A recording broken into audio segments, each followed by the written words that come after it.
Hello and welcome to another view from Mayor Brown. This sits alongside our regular podcast and is an occasional series of interviews with those involved in the changes going on in employment law. The podcast is presented by Nicholas Robertson, the head of Mayor Brown's London employment team. At the end of the podcast, we will explain how to get in touch if you have any comments or questions.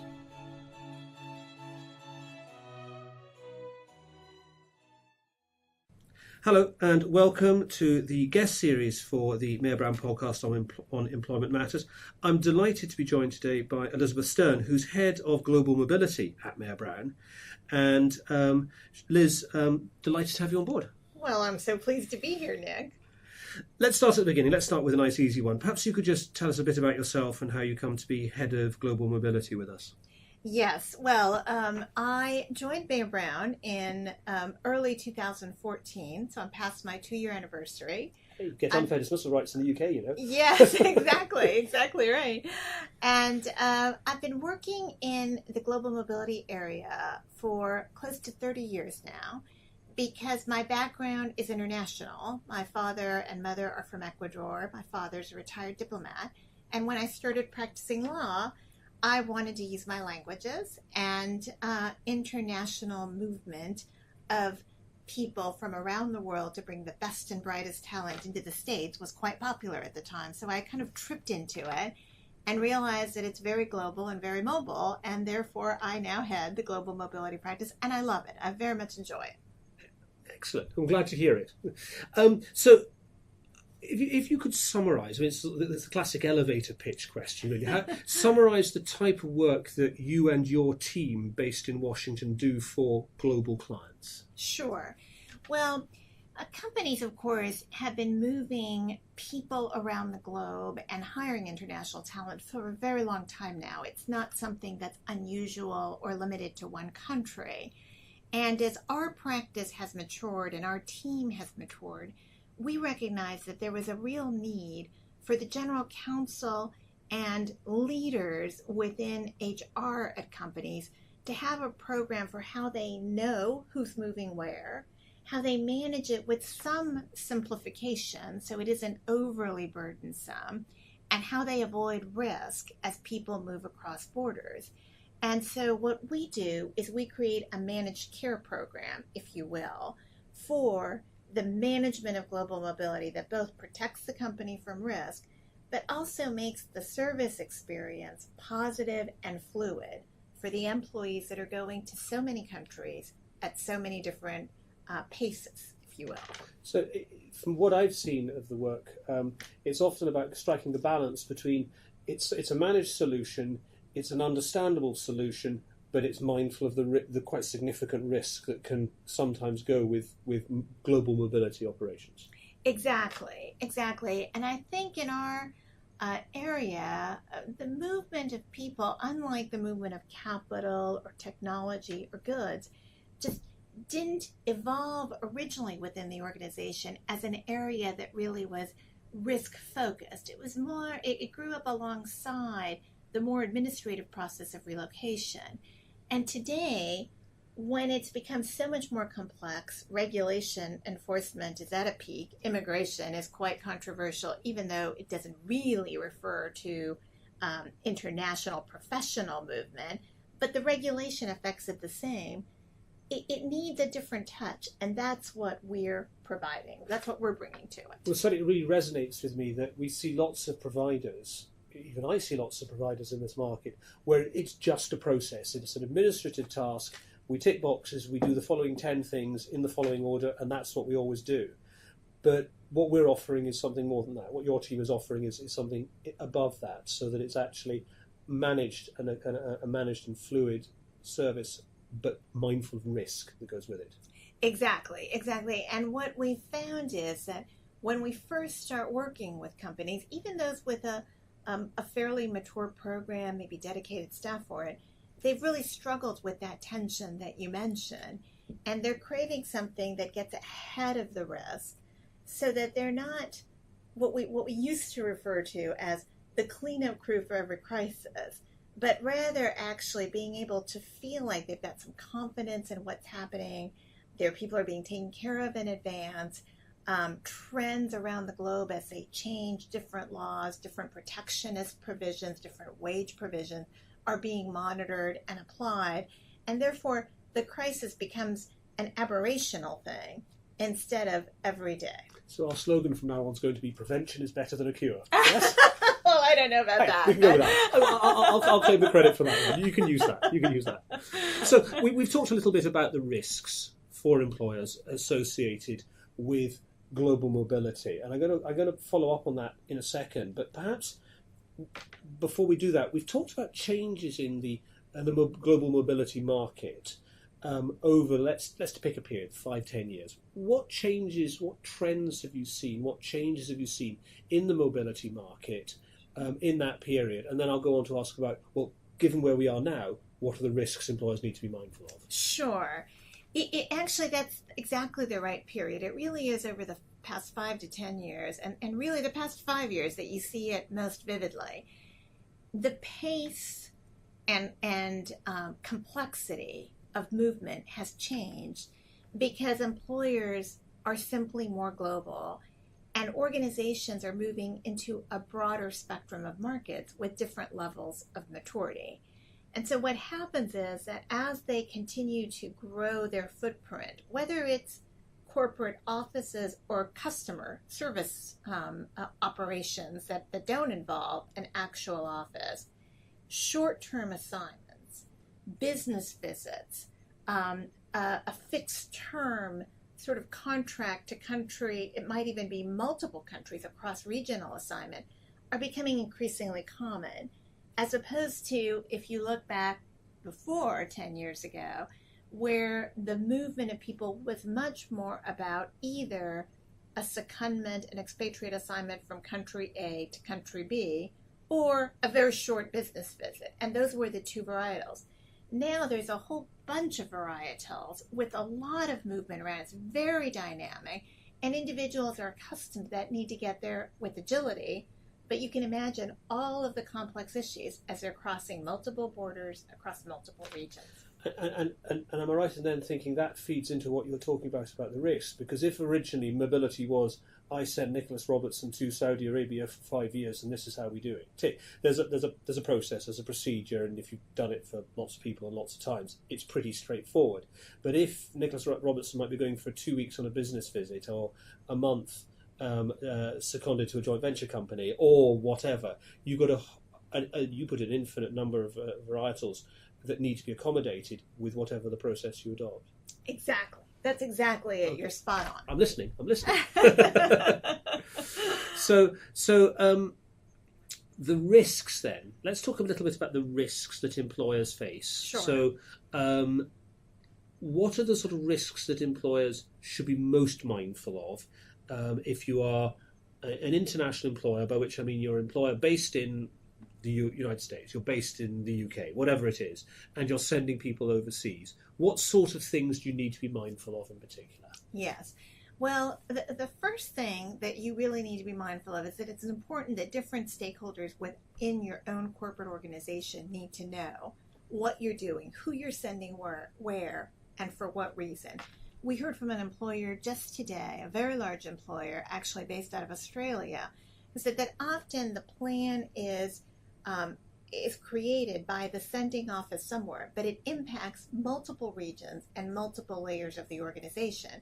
The tax issues haven't been looked at. The immigration structure that's used might be okay to get the person across the border, but doesn't actually authorize them to be employed. The employment contract, which is in fact for a short-term assignment, is really somebody picked up a secondment contract from years ago and did a quick cut and paste to change it, and that has ramifications. And if you add to that one additional complexity, which is that it just didn't work out for this particular person, there is a reduction in force, and that person is on the list. And they've now been to 2 countries on the wrong assignments, and they're going to be let go. The liability that the employer faces is very, very big. So had the employer just coordinated a bit with its own internal legal team on who's going where, they might have been more preventative in what the arrangement was. In fact, they might not even have sent that particular person because they were at least potentially at risk of a reduction. So the one risk is just kind of within the organization, letting everyone know so that some prevention can occur. What are the big pitfalls? One is person just isn't allowed in at all. They're detained. It's a country where they don't speak the language, and the confusion around what's happening could be devastating, ultimately lead to liability to the company because the employee or their spouse really has a reaction to it. The second risk is they make it in country, but they're not work authorized, and that creates a significant amount of penalties for the company. That's also a normal risk. But while that sounds like a traditional risk, multiply that out times 20,000 visitors a year to different countries, and suddenly that becomes a pattern of risk that could affect different countries. The third risk is no one's really paid attention to what the requirements within the host country are for the minimum wage levels that apply to foreign workers, which might be a different calculation than the calculation for local workers. And I think the fourth risk that we often see is that increasingly country governments are becoming temperamental. There's a big scare about immigration around the globe. There's the migration crisis leading to the Brexit vote, but then the reaction in the Middle East to why is this approach being taken by these Western economies. And as a result, you will get on both sides of the continents or oceans, you'll get laws that are suddenly enforced in a way that creates a restriction that no one was anticipating. And if you don't follow it correctly, the company's operations in the host country can actually be shut down. France has threatened this recently. In the Middle East, it's quite common. There's a very significant movement to now enforce heavily. In the UK, we don't really see that, but it could happen. It could. There is a vehicle for that happening. So the risk of shutdown of your local operations, being allowed to sponsor anyone in, that's a big risk. That's a big risk. Highly disruptive and reputationally very, very negative.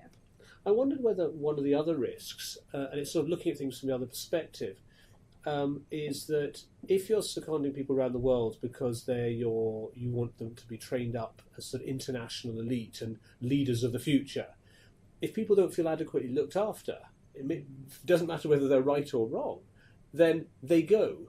And if your arrangements don't prevent them going off and competing, then there may be a commercial risk there. But just a simple loss of someone that you've invested 3 foreign secondments in because you want them to come back to wherever your base is and be part of the global leadership, and then they go off. You join a competitor. That's a huge risk, and that's why I think the flip side of if you look at the two main issues we're dealing with employers, and we're lawyers, remember we're lawyers, that's really what we are, but it's very critical that the service experience around the individual be very strong. Yes. Because you're absolutely right. If you're sent and sent around the globe to do these different assignments and you're not taken care of, the unhappiness that you feel and that your family might feel can lead you become vulnerable to being poached by a competitor. Suddenly you think, maybe my company doesn't care so much, and it's magnified from what might have happened had you stayed in a more stable and secure environment. Yeah. So in terms of predictions for the future of the mobility market, are you able to sort of hazard a guess in terms of where you think the trends are taking us? And so that if we were to do this podcast, and let's do this podcast in 5 years' time. Love to. Yeah. So, but if we did this podcast in 5 years' time, and we're saying, well, the last 5 years has seen da-da-da-da, what do you think we'll have seen in the next 5 years? I think it will become a much more standard part of any sort of management and executive training that is not purely technical in the core hub of the organization, that this sort of international posting of some sort be part of your training, because companies are really eager, as you say, to train their elite. And individuals are now starting to say, well, I would like to take advantage of my international assignment. And an international assignment that might be 4 months is very achievable in that context. And I think because that will happen, I think it'll be similar to hoteling, which we see now in major corporations, that it'll become a less expensive process in that there won't be a big package around it. It'll just be you'll plug in to that new location for X period of time. So the rules around governments will start to adapt to that aspect.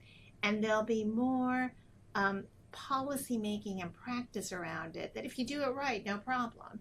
But if you don't, it'll become quite complex. Yeah. Exactly. So I think in a way it's more of the same, but a company that really wants to operate globally in reaction, what should it be doing, is having a team that includes both the legal, the compliance, and the HR that is working with the kinds of providers that will think strategically about how to facilitate that enterprise goal and not just, as you said earlier, do the administrative piece one by one, which might even disguise the fact that there are these macro issues to deal with.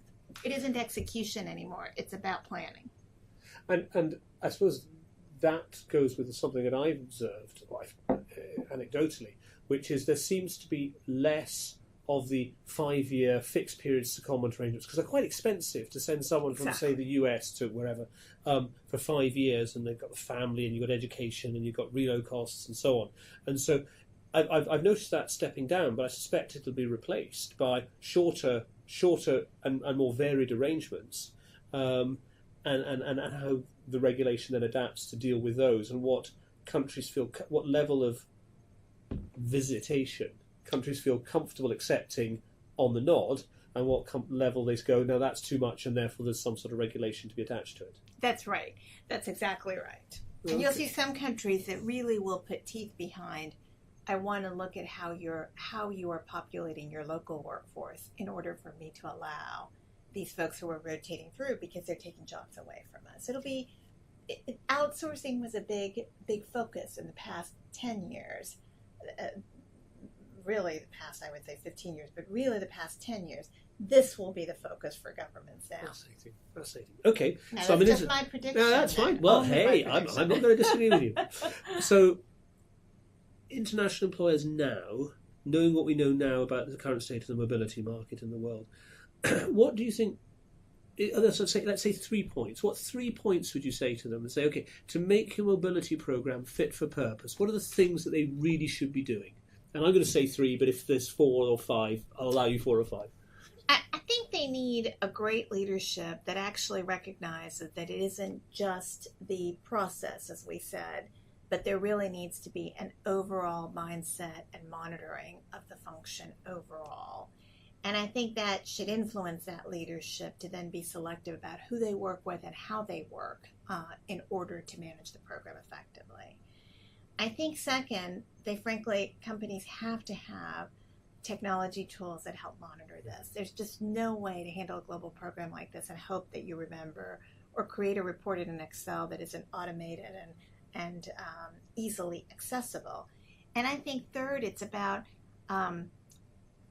engaging in this kind of plan with the thought that there will in fact be a government audit, and you might as well do it well to begin with, because it is very much prevention better. It is. It works. It's very much that about slogan. That slogan it sticks. I'm going to call that something. I'm going to call the podcast episode. I like it. Okay. Anything else than that? I didn't mean to cut you off. Was there anything else in terms of the list of points? No, I think that's right. I think if you do that, and I guess maybe something that I don't think is necessarily the top 3, because I think those 3 address it.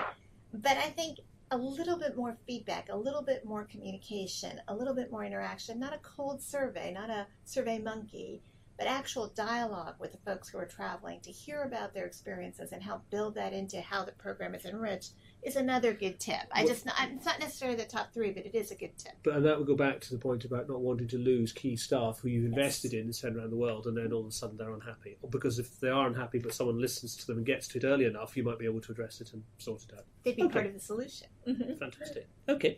Well, look, last question. I always want to end with a non-business question, and it's around books or music, and I think you've opted for the music question. So, Elizabeth Stern, your favourite piece of music and why? Come on. And I'm not going to make you sing it or whatever it is. I wouldn't dare. I don't have the musical talent. So, because you had given me a cue about it, I thought I'd like to mention my favourite piece of music of all time is Schubert Serenade. And the reason is that my father whistled it to me to go to sleep every night when I was a child. And I don't know, I've never asked him. It occurs to me I should ask him while he's still living and healthy why it was such a special piece to him, but it obviously was. But I love it. And I find that today, when I hear it, it's very soothing to me, in addition to being a beautiful piece. How long does it last? I confess I don't know the piece. So. Oh, that's a good question. I'm not good on time. Maybe about 4 minutes, I guess. Yeah. Just enough time to relax. Yes. And is that one of your earliest memories of him whistling at you? I mean, yes. That is a really nice story. I like that. Yes. He told me from the get-go, even when I was, just this very young child, this is Schubert Serenade, Serenata. So I knew that, And I can literally say, that's a good note to end on. Sorry, I can resist that. Bad pun. Apologies, everyone. Well, look, Liz, thank you so much for joining us. As expected, that's been great fun, but also really informative around what's going on in an area that's part of, adjacent to, call it what you like, employment law, but issues of critical importance for international employers. So thank you very much indeed. Thank you, Nick. So, that concludes this podcast. We hope that you find it and others in this special Another View series helpful. If you have any comments or questions, please email Nick at nrobertson@mayorbrown.com. This podcast is an overview of the cases and law, and how the law will apply in any particular case will depend on the individual circumstances. Listeners should seek legal advice if any of the matters discussed are relevant to a specific issue or concern. Thanks for listening.